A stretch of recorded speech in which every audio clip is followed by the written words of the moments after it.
Bismillahirrahmanirrahim. Assalamualaikum warahmatullahi wabarakatuh. Perkenalkan, nama saya Haris Faturrahman, NIM 1177010037. Di sini saya akan menjalankan tugas dari Bapak Arif Fatsuluda untuk kuliah Shop Computing. Kelompok saya sendiri Haris Faturrahman yang berperan sebagai penerjemah teks, penjelas teks, dan pembuat file presentasi. Langsung ke pembahasan pertama. Pada pembahasan kali ini, saya akan menjelaskan jaringan memori asosiatif. Jaringan memori asosiatif adalah jaringan satu lapis dengan bobot ditentukan sedemikian rupa sehingga jaringan dapat menyimpan himpunan asosiasi pola. Setiap asosiasi adalah pasangan vektor. Vektor masukan keluaran S banding T. Bila S sama dengan T, jaringan disebut memori autososiatif. Sedangkan bila S tidak sama dengan T, jaringan bisa disebut memori heteroasosiatif. Ya. Jadi beragam tuh. Selanjutnya, ada algoritma pelatihan untuk asosiasi pola. Ada dua jenis algoritma pelatihan ini, yaitu aturan Hebb dan yang kedua aturan delta. Kita akan menjelaskan kedua aturan ini selanjutnya. Yang pertama, aturan Hebb untuk asosiasi pola. Aturan Hebb dapat digunakan untuk pola yang disajikan sebagai vektor biner atau bipolar. Berikut diberikan prosedur umum untuk mencari bobot dengan outer product. Kita mempunyai beberapa langkah. Sebelum memasuki langkah 1, kita inisialisasi dulu. Jadi ada langkah 0 ya. Inisialisasi semua bobot. I sama dengan 1 sampai N. J sama dengan 1 sampai M. Kemudian kita mempunyai Wij sama dengan 0 ya. Baru kita memasuki langkah pertama, yaitu untuk setiap pasangan vektor, masukkan pelatihan keluaran target S banding T. Lakukan langkah 2 sampai 4 ya. Langkah 2 sampai 4-nya ini. Langkah 2-nya, tetapkan aktivasi unit masukan dengan masukkan pelatihan. I sama dengan 1 I sama dengan 1 sampai N banding XI sama dengan SI. Itu langkah 2-nya. Langkah 3-nya, tetapkan aktivasi unit keluaran dengan keluaran target ya. J sama dengan 1 sampai M, YJ sama dengan TI. Seperti itu. Langkah 4. Kita sudah beberapa langkah, sekarang langkah yang keempat. Atur bobot J sama dengan 1 sampai dengan N, J sama dengan 1 sampai M. Jadi kita mempunyai Wij baru sama dengan Wij lama plus X I YI. Seperti ini. Selanjutnya, outer product untuk dua vektor berikut. Ya, bisa dilihat seperti ini, S sama dengan S1, SI, SN, dan bisa dilihat sendiri untuk menyimpan asosiasi SP banding TP dengan P sama dengan 1 sampai P dengan SP sama dengan sekian. Maka matriks bobot W untuk bobot awal sama dengan 0 ya. Diberikan oleh, jadi kita mempunyai rumusnya, yaitu W sama dengan sigma P dari P sama dengan 1 menuju P ya. ST P TP seperti itu. Sekarang kita memasuki pembahasan selanjutnya, yaitu crosstalk ya. Crosstalk ini adalah bila vektor-vektor memasukkan tidak korelasi atau vektor saling ortogonal, maka aturan Hebb akan menghasilkan bobot yang benar. Tanggapan jaringan yang diuji terhadap vektor pelatihan merupakan ingatan dari target yang terasosiasi dengan vektor masukan yang diskalakan dengan kuadrat norm dari vektor masukan yang dicari. Bila vektor-vektor masukan tidak ortogonal, maka tanggapan akan berisi bagian dari setiap nilai target yang disebut crosstalk ya. Dua vektor SK dan SP dengan K tidak sama dengan P adalah ortogonal bila produk titiknya sama dengan 0. SK dikali S pangkat TP sama dengan 0, atau sigma I SI KSI P sama dengan 0, seperti itu. Kita langsung saja. Tanggapan jaringan terhadap pemberian pola ke K dari vektor masukan SK adalah dengan fungsi aktivasi identitas sebagai berikut. Y sama dengan SK dikali W sama dengan sigma P sama dengan 1 menuju P, ya. SK S pangkat T P T P. Jadi ini hanya dikali saja, terus ditambahkan sesuai P gitu. Itu ada sigma. Bisa dilihat lagi sama dengan lebih jelasnya, SK dikali S pangkat T sama dengan SK dikali S pangkat TK dikali TK plus sigma P dengan P tidak sama dengan K, ya. SK dikali S pangkat TP dikali TP, seperti itu. Bila SK ortogonal terhadap SP untuk P tidak sama dengan K, maka tidak ada kontribusi ketanggapan dari setiap suku penjumlahan. Tanggapannya adalah vektor target TK yang diskalakan oleh kuadrat norm vektor masukan, yaitu SK dikali STKI. SK dikali S pangkat TK ini adalah kuadrat norm vektor masukan, ya. Seperti itu. Kemudian tadi ada aturan Hebb, dan sekarang yang kedua adalah aturan delta, ya. Aturan ini dapat digunakan untuk pola masukan yang independen linear, tetapi tidak ortogonal. Pemetaan untuk vektor masukan yang independen linear dapat diselesaikan dengan jaringan satu lapis. Aturan delta diperlukan untuk menghindari crosstalk, ya, yang tadi, ya. Jadi crosstalk pada aturan Hebb itu bisa dihindari, ya, dengan aturan delta. Lagi pula aturan delta akan menghasilkan solusi least squares bila pola masukan tidak independen linear, ya. Jadi aturan delta ini menyempurnakan aturan Hebb yang mana bisa crosstalk gitu. Dalam bentuk asli, aturan delta diasumsikan mempunyai fungsi aktivasi identitas. Untuk unit keluaran, perluasan sederhana memungkinkan penggunaan fungsi aktivasi terdiferensialkan, ya, atau jadi aturan deltanya itu yang diperluas, seperti itu. Aturan delta ini mempunyai dua jenis juga. Ada aturan delta asli dan ada aturan delta yang diperluas. Aturan delta asli mempunyai fungsi aktivasi identitas, ya. Pembaruan bobotnya dapat dituliskan sebagai berikut. Ini sama seperti yang awal. Rumusnya delta WIJ sama dengan alpha TJ min YJ dikali XI, ya, seperti itu. Ini dari WIJ baru sama dengan WIJ lama plus alpha dikali TJ min YJ dikali XI, ya, dengan I sama dengan 1 sampai N dan J sama dengan 1 sampai N, yaitu dari situ. Kemudian ada aturan delta yang diperluas. Aturan delta yang diperluas mempunyai fungsi aktivasi yang terdiferensialkan.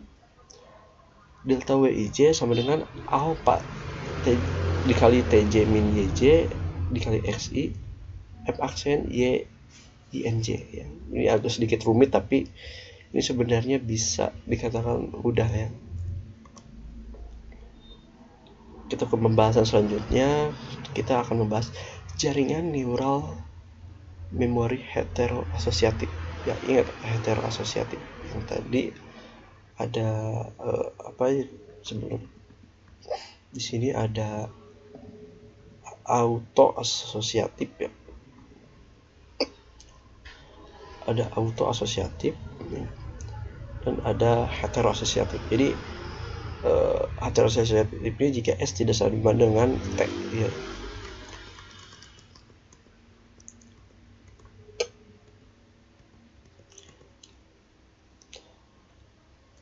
Heteroasosiatif. Bobot jaringan ini dapat diperoleh dengan aturan Hebb atau aturan delta. Jadi kita jika mencari bobotnya, kita bisa menggunakan aturan Hebb atau menggunakan aturan delta, bebas. Untuk jaringan dengan aturan Hebb, jaringan akan memperoleh vektor keluaran Y yang sesuai dengan vektor masukan X, yang merupakan salah satu dari pola tersimpan SP atau pola baru. Ya. Bisa dilihat arsitekturnya. Arsitektur jaringan neural memory associative terlihat pada gambar ini. Nah, ini jaringannya. Jadi X1, XI, XN itu menghubungkan ke setiap Y, ya.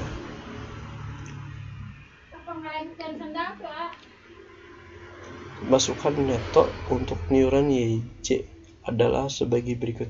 YINJ sama dengan sigma I XI WIJ. Bila tanggapan polar, maka YJ 1. Ya, jika YJ 1, maka bila YINJ lebih besar dari 0. Ya, jika YJ sama dengan 0, maka YINJ sama dengan 0. Jika YJ min 1, maka YINJ-nya kurang dari 0. Ya, bila bisa dipahami. Lalu vektor keluaran Y memberikan pola yang terasosiasi dengan vektor masukan X. Memori heteroasosiatif ini tidak interatif. Bila tanggapan jaringan biner, maka fungsi aktivasi yang sesuai adalah sebagai berikut, ya. Ini yang sesuai, ya. Jadi YJ sama dengan 1 bila YINJ lebih besar dari 0. Jika YJ sama dengan 0 bila YINJ kurang dari sama dengan 0. Jadi bisa 0, ya. Selanjutnya, bentuk umum fungsi aktivasi yang mengandung ambang theta yang digunakan pada memori asosiatif bidireksional adalah sebagai berikut. YJ sama dengan 1 bila YINJ lebih besar dari theta J. YJ sama dengan JJ bila YINJ sama dengan theta J. YJ sama dengan min 1 bila YINJ kurang dari theta J. Ya, jadi ada perbedaan porsi di sini. Ya, jika 1 bakal berapa, YJ bakal berapa, min 1 bakal berapa. Ini cukup mudah dipelajari jika kita semangat dalam belajar, seperti itu.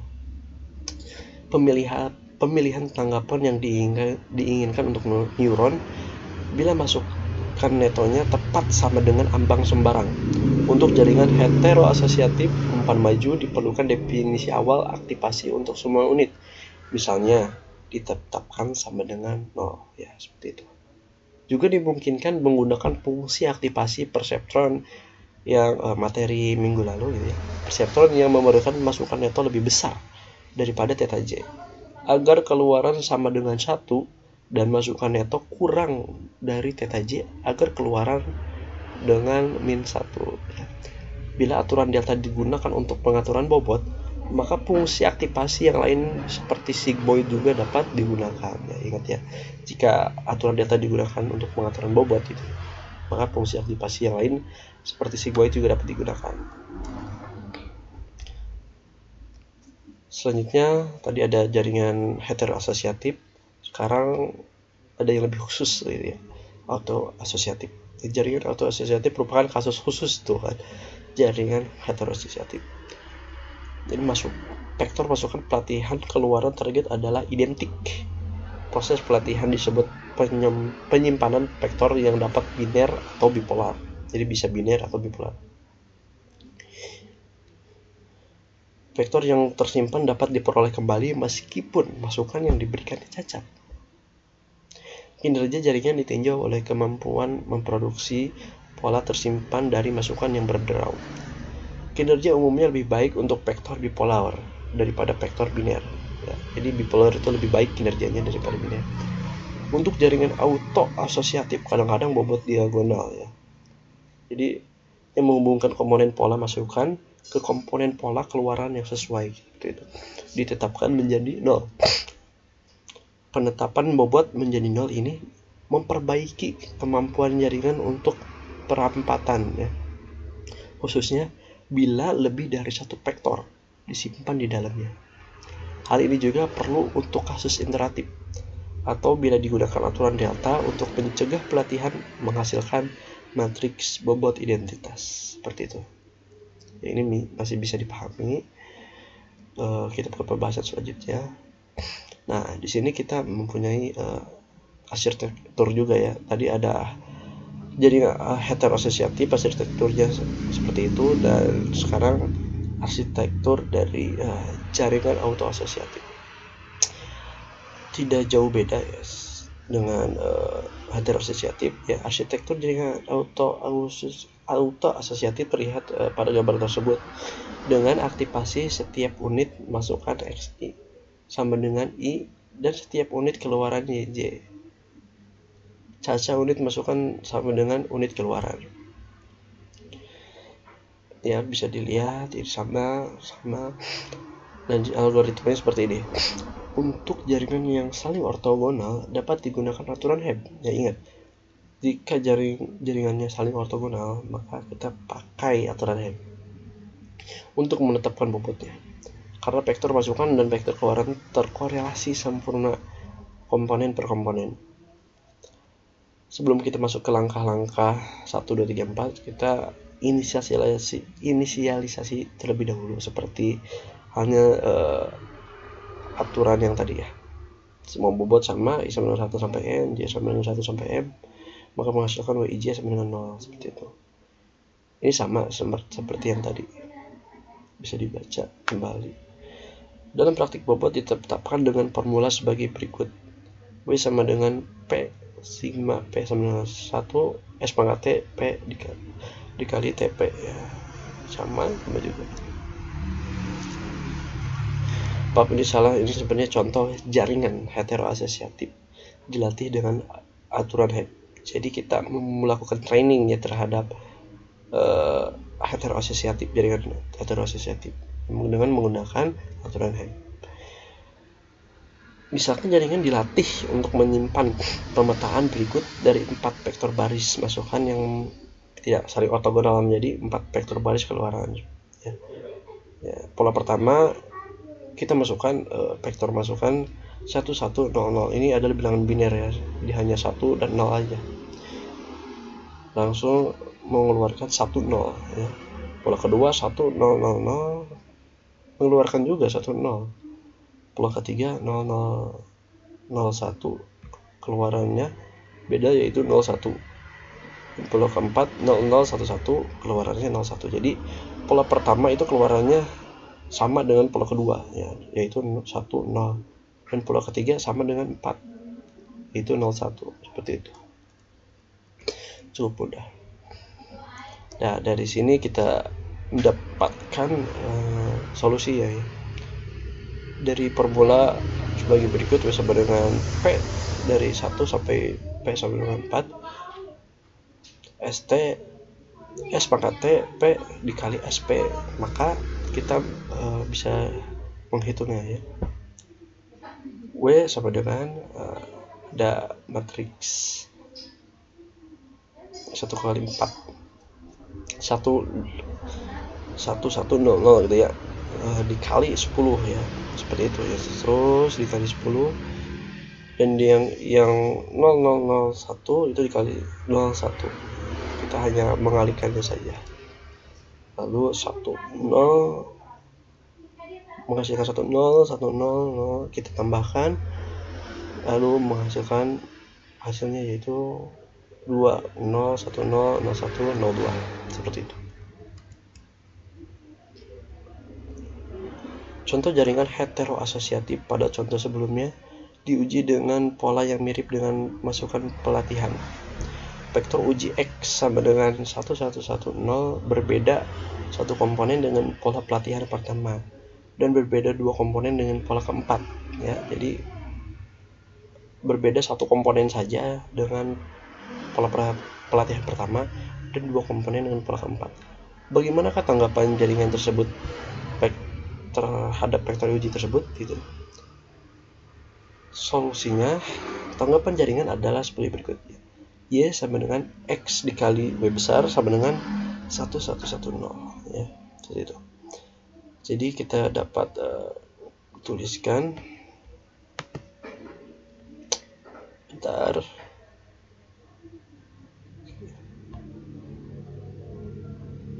Ya, ini 2 0 gitu. 1 0 0 1 0 2 sama dengan 3 1. Bentar ya, bisa ditulis tidak? Pen. Yap. Jadi ini didapatkan dari sini juga ya. Lalu vektor y kemudian dinormalisasi dengan mengurangi setiap vektor komponen dengan 1 dan kemudian membaginya dengan 2 sehingga y sama dengan 1 0 ya. Bisa dimengerti. Yang terasosiasi dengan pola pelatihan pertama karena lebih dekat dibandingkan dengan pola pelatihan keempat. Selanjutnya, contoh jaringan heteroasosiatif. Sebelumnya diuji dengan pola masukan yang tidak mirip dengan pola pelatihan ya. Jadi ini diuji dengan pola masukan yang sebenarnya tidak mirip ya. Agak mirip tapi tidak mirip dengan pola pelatihan. Ya, itu vektor uji adalah X sama dengan 0110 yang berbeda satu komponen dengan pola pelatihan kedua dan juga berbeda satu komponen dengan pola pelatihan ketiga. Jadi sama-sama beda satu komponen. Bagaimana tanggapan jaringannya? Ini ada pada sini ya. Ini kuncinya. Siap.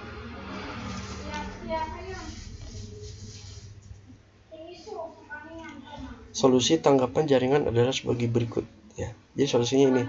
Y sama dengan W dikali X sama dengan 1 yang bukan salah satu tanggapan yang dilatihkan, sehingga jaringan tidak mengenali pola uji tersebut. Ini beda dengan yang tadi ya. Beda dengan yang ini tuh yang bukan salah satu tanggapan yang dilatihkan, sehingga jaringan tidak mengenali pola uji tersebut. Sudah. Mungkin hanya itu penjelasan dari saya. Kurang lebihnya mohon maaf. Wabillahi taufiq wal hidayah. Wassalamualaikum warahmatullahi wabarakatuh. Semoga bermanfaat.